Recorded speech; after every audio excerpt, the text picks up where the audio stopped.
Hello guys, আসসালামু আলাইকুম, welcome. তো আজকে আমরা দেখবো আমাদের 11th পার্ট।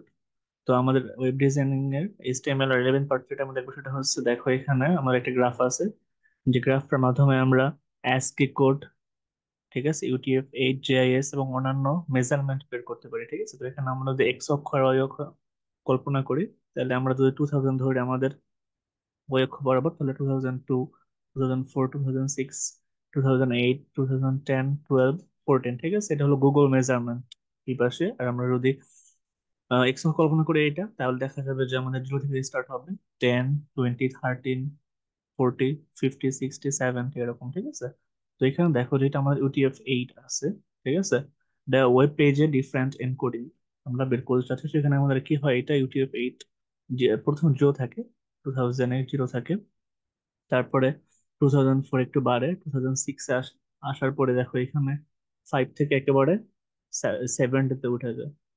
দেখো এটা একেবারে বেশি চেঞ্জ হয়। তারপরে আছে আমাদের যেটা, সেটা হলো জিআইএস। জিআইএস আসলে 0 থেকে 10-এর মধ্যেই থাকে ভ্যালুটা। দেখা যায় 5 থেকে 7, 8 হয়, তারপরে আবার কমতে কমতে দেখা যায় আবার 2, 3, 4 এরকম থাকে। আর একটা অন্য যেটা আছে, ডব্লিউ ইউরো, এটা দেখো প্রথমে কম থাকে, 22 বা 23 থাকে, তারপর এটা 30 ঘুরে চলে যায়, তারপর আস্তে আস্তে কমে একেবারে 10-এর ঘুরে চলে আসে। ঠিক আছে, তো তারপরে যেটা আছে আমাদের এসকে অনলি, এসকে কোড যেটা, তো সেটা অনেক উপরে থাকে। এটা হয় উপর থেকে নিচের দিকে নামে, এটা 58, 57 থাকে, তারপর আস্তে আস্তে দেখা যায় একেবারে 10-এর ঘুরে চলে আসে। তো এইটা হলো আমাদের আসলে ওয়েব পেজের মেজারমেন্ট এনকোডিং। ঠিক আছে, তো আমরা কোডের মাধ্যমে দেখি যে আসলে কোডের মাধ্যমে কোনটা কিভাবে কাজ করে।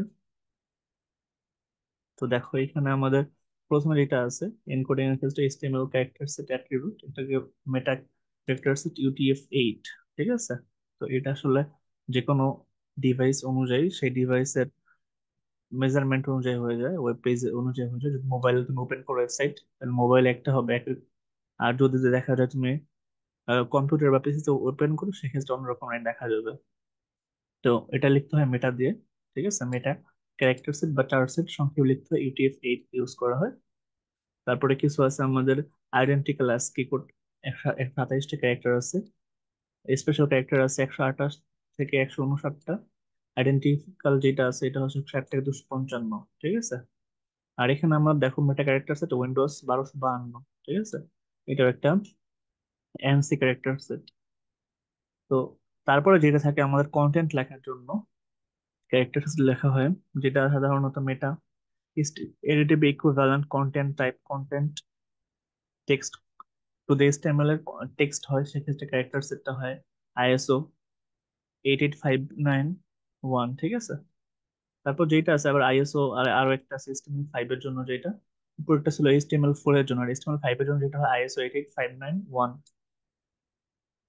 তারপরে কিছু ভ্যালু থাকে, 256 থেকে কিছু ভ্যালু, যেটা UTF-8 লেভেলে নেয়। ঠিক আছে, তো এখানে আমাদের দেখা যায় যে এনকোডিং যেটা আমাদের, যে আমাদের কন্টেন্ট, আমাদের ওয়েবসাইটের কন্টেন্ট কতটুকু বড় হবে বা কম হবে বা ছোট হবে, আমরা কি ASCII ক্যারেক্টার ইউজ করবো, ক্যারেক্টার ইউজ করব, নাম্বার ইউজ করব।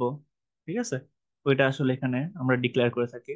তো এগুলো আমাদের যে মেইন কোডে লিখতে হয়, কারণ আমরা ডিভাইস অনুযায়ী ওয়েবসাইট ওপেন হলে দেখা যায় যে এটা কম না বেশি, ছোট না বড়। ঠিক আছে,